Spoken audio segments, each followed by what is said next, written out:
Thank you for joining Let's Talk Passion and Purpose. I hope you're leaving inspired and ready to elevate your journey. Remember to subscribe, rate, and share if you enjoyed today's episode. Stay connected, follow your passion, live purposefully, and we'll see you next time. Hey everyone, welcome back to another episode of Let's Talk Passion and Purpose with Nicole Thomas. In this episode, I sit down with David Ellis, and according to Marcus Samuelsson, the acclaimed chef and owner of Red Rooster in Harlem, David is very much a part of this new Harlem Renaissance, and his thoughtful poetry captures that eloquently. His love of this community and teaching is evident, as well as his passion for poetry and artistry. David Ellis is a poet, educator, and artist, and his haiku poetry has been featured in the New York Times. He is the author of Beach and City Island and has spent nearly 2 decades teaching in Harlem, a place he instantly fell in love with. His poems, often hand-painted on canvas or driftwood, can be found in restaurants and cafes throughout Harlem. And in this episode, we dive into David's creative world. David shares his unique journey of writing haiku on driftwood, inspiring students, and finding purpose through creativity. From Harlem to City Island, he reveals how staying present and embracing passion can unlock extraordinary artistic expression. David, welcome to the show. So glad to have you here today. Thank you so much, and thank you for having me. Hi, you're welcome. So let's start at the beginning. Can you take us back to how your creative journey began and when you first knew or first recognized that you were a storyteller, a poet, and a creator? I would say it goes back to probably has to go back to when I was entering college. I went to college in South Carolina. It was my first time in the South, and I always, started writing poems, but I think I went in a little bit harder when I would go back to my dorm, and I would just had this outlet of writing. I think it really started growing up in a Pentecostal church, and I think that I went to church from the age of 2 all the way to 18 when I went off to school, and it stayed with me. It stuck with me what the pastor would be preaching about. So a lot of my poems started off really spiritual, about tomorrow's not promised, and just really just like putting your soul first, and like putting God first. So a lot of my poems that I started off writing, that I still write, has been a spiritual base foundation. Mm-hmm. Oh, that's powerful. Powerful to know that your Pentecostal upbringing is married to your writing. And then being in the South and having those roots as well, I'm sure contributed. Yes, definitely. Mhm. Yeah, absolutely. Fascinating. So you've lived in and been inspired by places like City Island and Harlem. What role have those places or spaces played in shaping your creativity, your voice, and your Well, purpose? definitely. I've been living in City Island for 14 years. So Oh, I grew up in Mount Vernon, apartment building. You step out your house, you got the bodega, the pizza shop, and the Chinese store. So it's like living here for the past 14 years. It's just my son grew up here, so it's one thing to walk out your house and be on the beach in the next 2 minutes. mhm. It's a different type of living, and you have more nature. I know I've watched more sunsets living here in 14 years than all my life. Wow. Sunsets and sunrises in all my life. It's something like, 'cause once you're inside that apartment building growing up, you're in. You're missing a lot of Right. sunsets. So seeing the sunsets out here is just something I look forward to, and seeing the moon.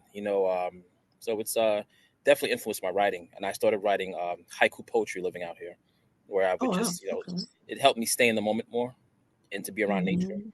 Yeah. And then the flip side of teaching in Harlem for over 23 years, total opposite. It's music, it's laughter, it's singing, it's talking. Walking down Lenox Avenue and you're hearing, it's just like a rhythm. So I'm just like getting the best of both worlds. And I love photography, but I had to put Mhm. down the camera and just like going on writing. So my first book is about City Island, and my second book is about Harlem. Two Mhm. different worlds, two different type of writing, but it's all about staying in the moment. So I just want to be a sponge and capture Mhm. what I'm feeling and seeing and hearing. Yeah, yeah. When did you first start calling yourself an artist and a writer? Because I know you said in the beginning you've been writing from the Yeah. beginning, but when did I you would take on that say, label or identity? honestly, I would say it really, really hit me when I was on the front page of the New York Times. And Mhm. I just like, and I said this in a past interview one time, but I really mean this. Like, there's so many talented people in New York alone. You just have to be different. you know. So when I witnessed myself on the front page at the Times holding this driftwood with a pen, with a paintbrush, I was just like, it's something I was doing in mornings with my son. You know, it was just like, I didn't do it for attention. I just did it because the driftwood was calling me. You know, so, but that was confirmation in itself when I witnessed myself on a newspaper. Yeah, wow, that's fantastic. How have you taken everything, the medium, everything that you're working on from a creative space and infused that into the work that you're doing in education? Oh, great question. I would definitely say I've been teaching for 23 years, and you know, whether it's getting authors and illustrators to visit my students to inspire them, or whether it's you know, me starting a poetry club after school. You know, it's I'm just taking what I have to know that you don't have to, you know, be in your 30s, 20s, or 40s to start writing. You can do it now. You know, Mhm. and I've come across 13-year-olds, 8-year-olds, Mr. Ellis. You know, they want to bring me their work. You know, their writing, and I'm just like, keep going, keep doing it, keep doing it. You know, so yeah, the passion is definitely there. You know, Mhm. now so I just take it in and just I want to give it, give it to Yeah, them, that inspire them. sounds, You know, yeah, it sounds so you're inspiring the next generation. yes, yes, Yeah, that's amazing. Let's delve into your creativity, purpose, and fashion. Your poetry is visual, spiritual, and rooted in community. yes. How do you define creativity in your life, and how has being a creative shaped the way you move through the world? Ooh.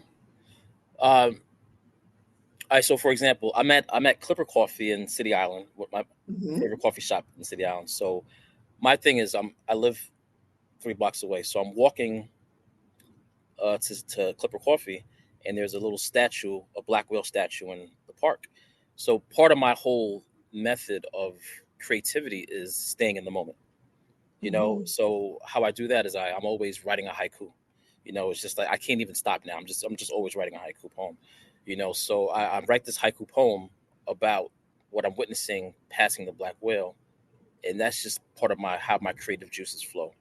Whether it's the Mhm. black whale, whether it's walking down Lenox Avenue, whether it's a simple walk to the grocery store. There's always a way to capture poetry in the everyday, you know. So that's Mhm. that's There how I definitely that's is. how I'm creative, you know. Yeah, there definitely is. Especially if you're present, you're able to capture So just you the gotta you have essence to of your stay you have to stay environment. present. You have to stay present, Yeah, you you know. do. How did you land on haiku specifically? Because they're different mediums, right? And Yes. you're also a storyteller, but why haiku? Oh, another great question. Because I started off, you know, with the camera, and I started, you know, take pictures. There will be times where I just didn't have my phone with me or a camera with me. So I'm not sure what it was, but you know, I was already writing poetry, but with haiku, I played around with it, and I was just like, it's basically what I was saying before, capturing a moment. So I was able to capture Mhm. moments without a camera, but with words. So and that's how I kind of fell in love with haiku. And then I got in touch with reading haiku masters like Basho, you know. So like I would go to the beach with a Basho haiku poetry book and just be that's my reading for the day, you know. Oh, yeah. So if you haven't read Basho, definitely No, I was thinking I have to write this down. Okay, yes, great. yes, Yeah. yes. Yeah, that's definitely fascinating. What inspires your work at its core? So we know that there's being present, we know there's nature and there's spirituality.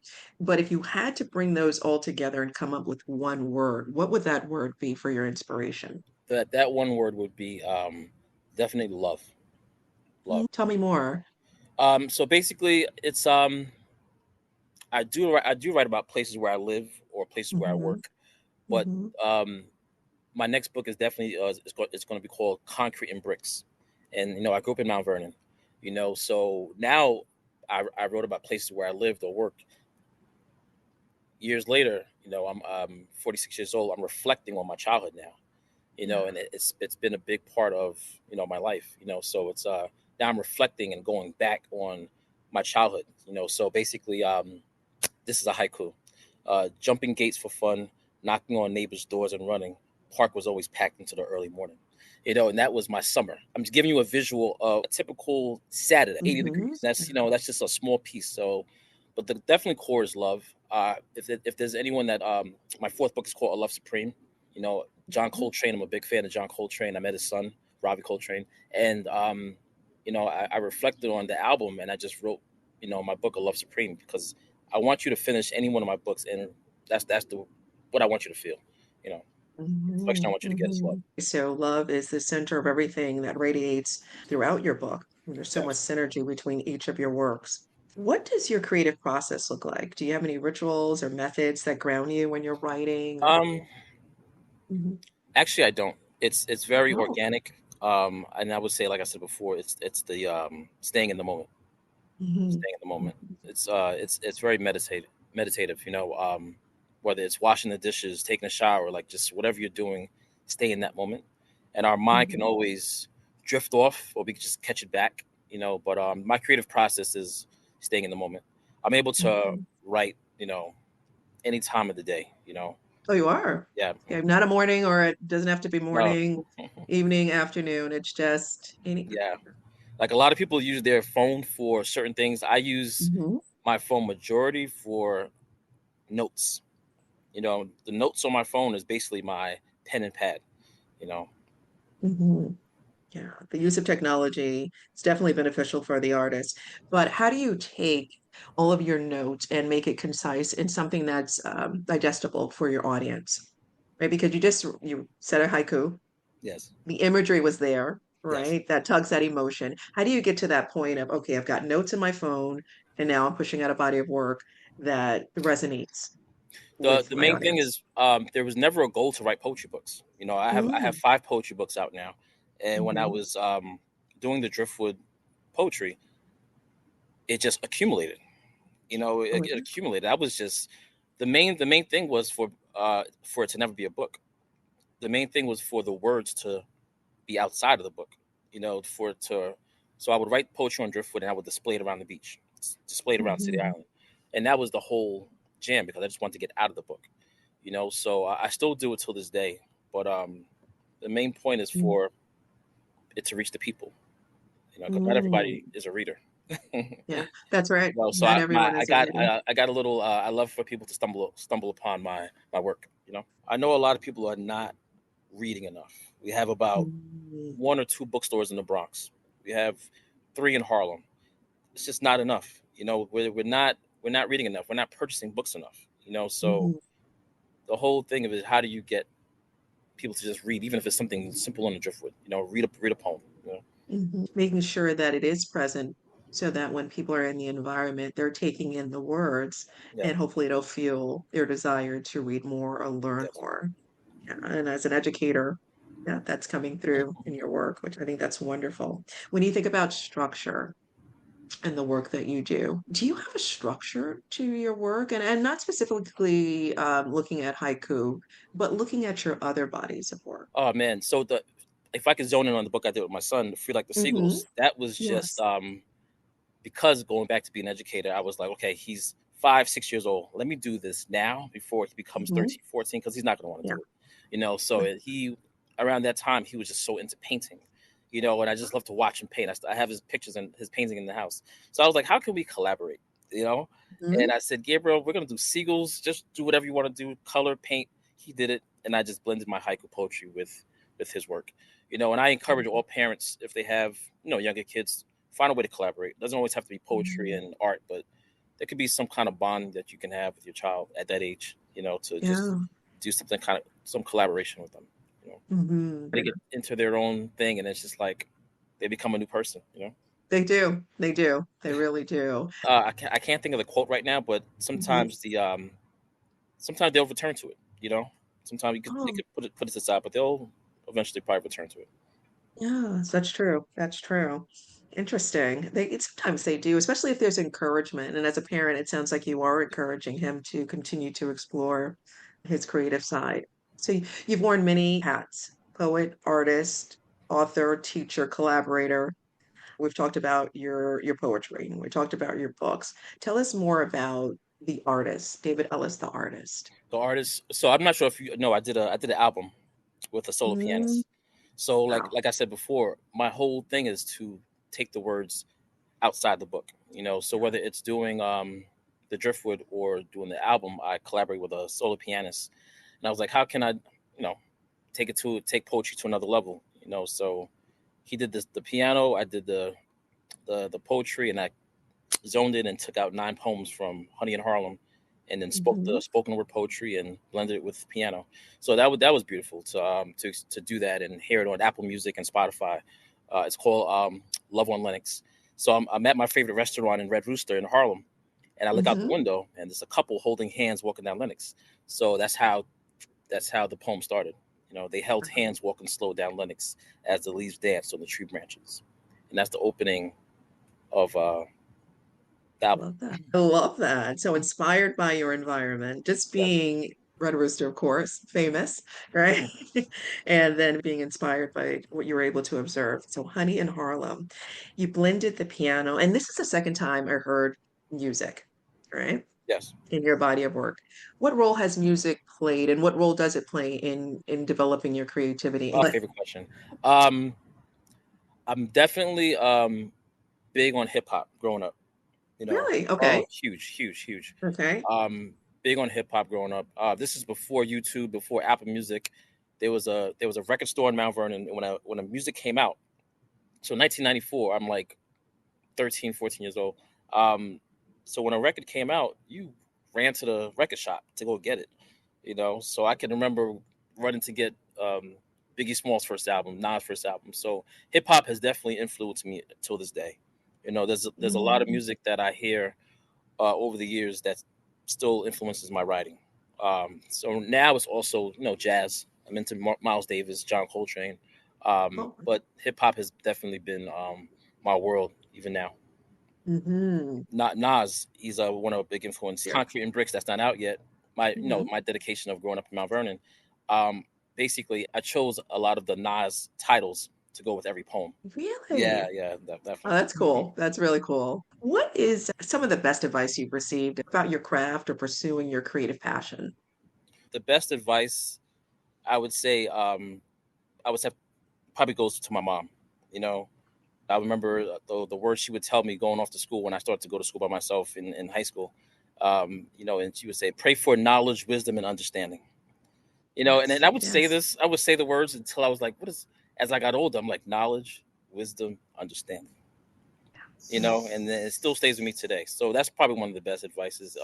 And also, just like I said before, just growing up in the church, not trying to go too long or trying to make it every day to read God's word. Mhm. That's one of the Mhm. food for the soul. You know. Yeah, absolutely. Absolutely. Just thinking about your body of work that's coming up. Can you tell us more about what's coming up for you, the work that you're working on, and inspiration Yes. behind it? So I'm working on 2 projects. I'm working on Concrete and Bricks. That's growing up in Mount Vernon in the 80s and 90s. And a big project that I have, because I've never attempted it before, is Mm. short stories. Ah, okay. Yeah. So I have 7 short stories coming out. It's called Come Sunday in Harlem. And it's Hmm. basically what I did was I took out characters from Honey in Harlem and I just fleshed it out. Just Nice. one day in Harlem on a Sunday, and all the characters meet each other. So you have the homeless man, you have the preacher, you have the waitress, and they all meet each other. And it's just a lot of life lessons in there. Hmm. Some of me is Hmm. in there.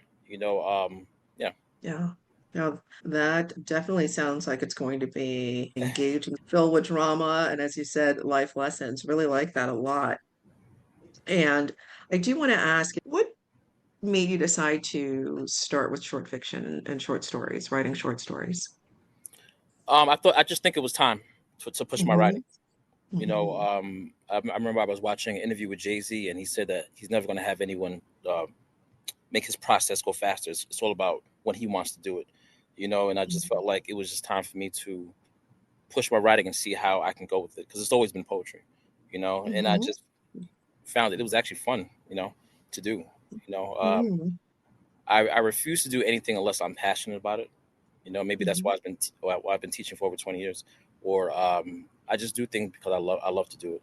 You know, Hmm. so I found the creative flow of writing short stories to be fun. To go back and edit, to go back and capture a moment or put my feelings into words, and not having like a guideline of a haiku or a set time for poetry, but just let it out. It's a Right. very freeing feeling. Without the restrictions of rhythm, Yeah. the cadence that you're working with poetry. When you think about your work, I know you said that love is at the core of everything that you're doing, but what do you want your readers, your listeners to feel when they read or listen to your work? Okay. I want them, if I can try my best, I would love to have them, um, when they just say they finish a couple of poems in the book, I would love for them to do their own homework and stay in the moment, Mhm. because Mhm. that's just basically it. Is it's photography with words, the best way that I can put it. I want them to notice things that they probably would have noticed before, and Mhm. sometimes we have to just get out of our heads, and just say, you know what, let me just be. you know Yeah. Yeah. I really love what you just said, right? You have to get out of your head and be. And there's a lot of talk about being present, and we need it now more than ever due to our climate, social, political climate that we're in. How can someone move away from distractions and start being present? I would say it's definitely my mantra that I have every morning, and Mhm. this could probably help. It's my mantra is actually a haiku.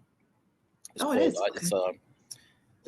yesterday is gone, tomorrow's not promised, all we have is now. No one knows when they're gonna leave this earth. You know what I'm saying? Mhm. So if we Mhm. can wake up every morning, have gratitude, have a mantra like that, and say to ourselves, if this is today, I'm going to do this. I'm going to treat this Mhm. person like this. There should be no arguments, because you know what? Tomorrow's not promised. Nobody can put their head on the pillow and say, I'm going to wake up tomorrow morning. The richest man in the Yeah. world, the poorest man in the world cannot say those words. So I would definitely say that it's living by a mantra of tomorrow's not promised, and this is what I have. It's the Mhm. present. This is what I have today. You know? Yeah. Yeah, that's great advice. It's great advice. Great haiku. Having a creative life, such as yours, with different mediums, it can be hectic, it can be chaotic, and very full. How do you balance it all? I balance it because I live a very simple life. I live a very Hmm. simple life. Tell me more. What does that mean? I live a very simple life. I'm an educator. I have summers off, and I think it also has a lot to do with where I live.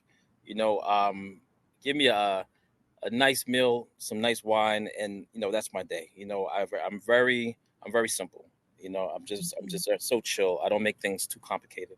And then it goes back to I just have a lot of gratitude. I know there's a lot of, especially like a lot of black men that did not make it to 46.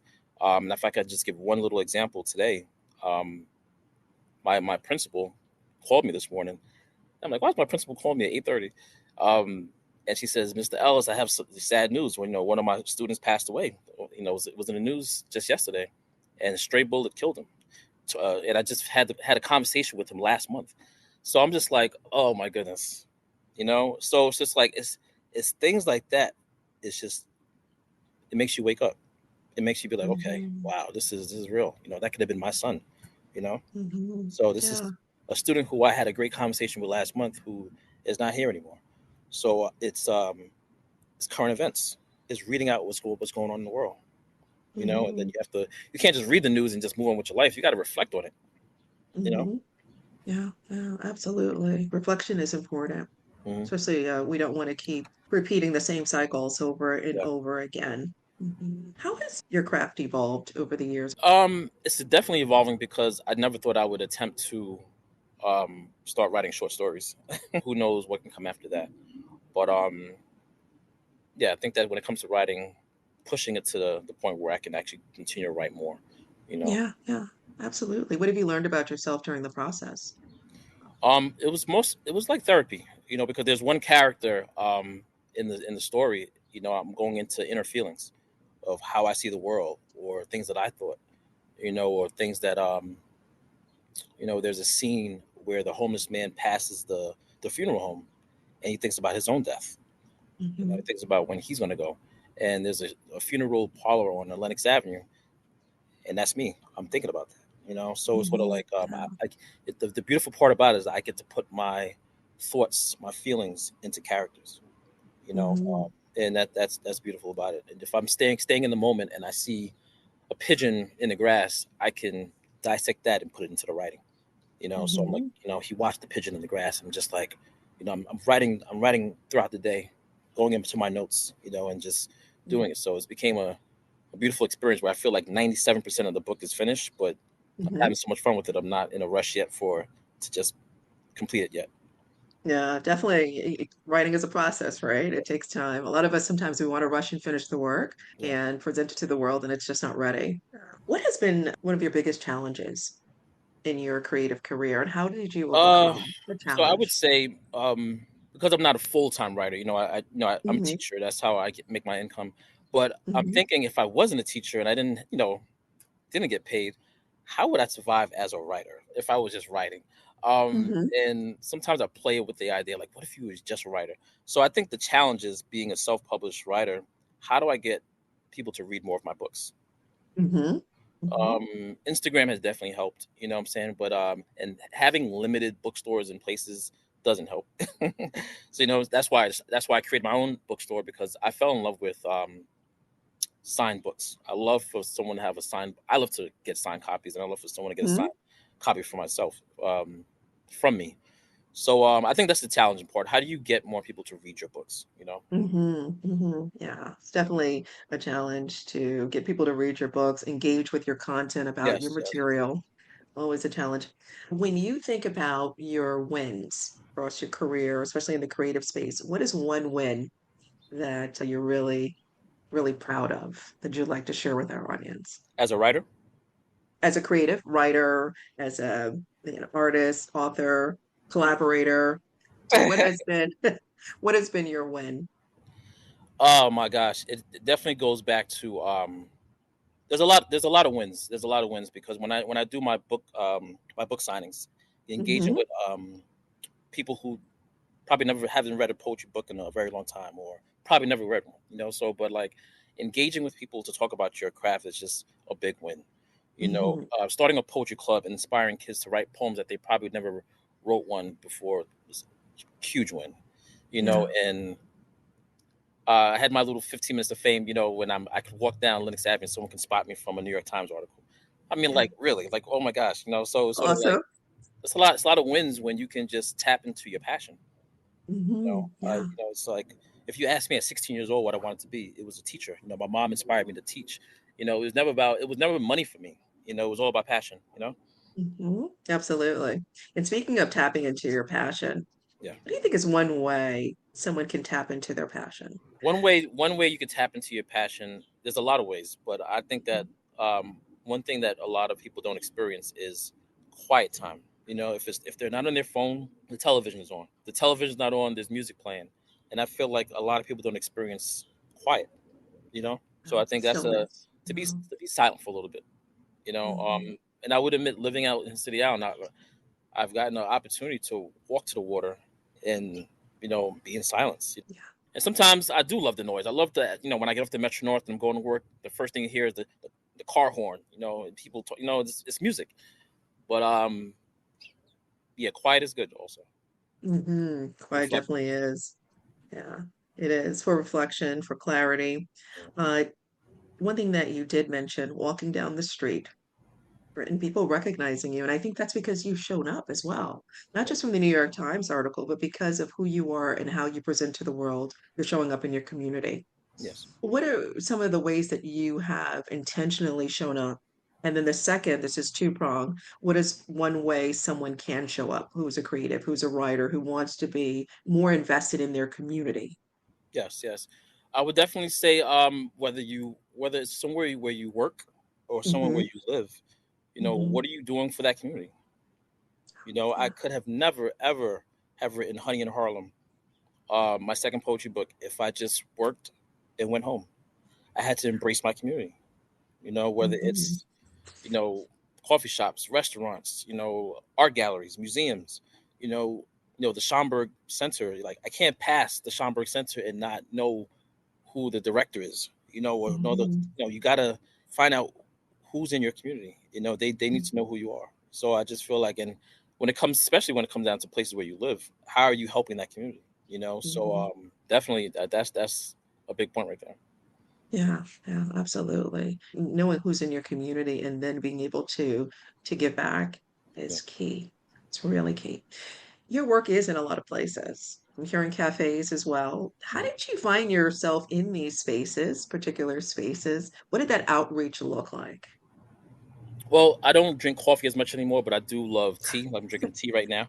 But Mhm. I love a nice coffee shop. Okay. So it's not around anymore. It was called I believe it was called Harlem Coffee. But I was like, I would go to this coffee shop, and coffee shops are like the new art galleries, and besides writing on driftwood, I also write on canvas, so they at the time they put some of my poetry on canvas and they displayed it in the coffee shop. And I would love to sit in that coffee shop and see people with their coffee reading my poetry on canvas. Mhm. Like someone can spend days and weeks on a painting, Mhm. and someone can look at that painting for 2 seconds and look away, 10 seconds look away. But when it comes to literature, when it comes to words, you know, now I have you for 2 minutes. You can go back to being in your head, you can go back to your conversation, but I was able to hold you for 2 minutes at least on what I Mhm. had to say on the piece. So that's what I loved, and I sometimes I wouldn't even say anything, but I would love to watch them read it in the coffee shop, and Yeah. that's a beautiful feeling. Yeah. I can only imagine, right? And those words linger. They stay with you. Yeah. Yeah. What do you want your legacy to be? Mm. I would love my legacy to be someone who inspired kids, someone who feared God, someone who Mhm. um, loved others. Mhm. That's Yeah. beautiful. And if you had a moment to speak with your younger self, what would you say? I would say continue to put God first. Hmm.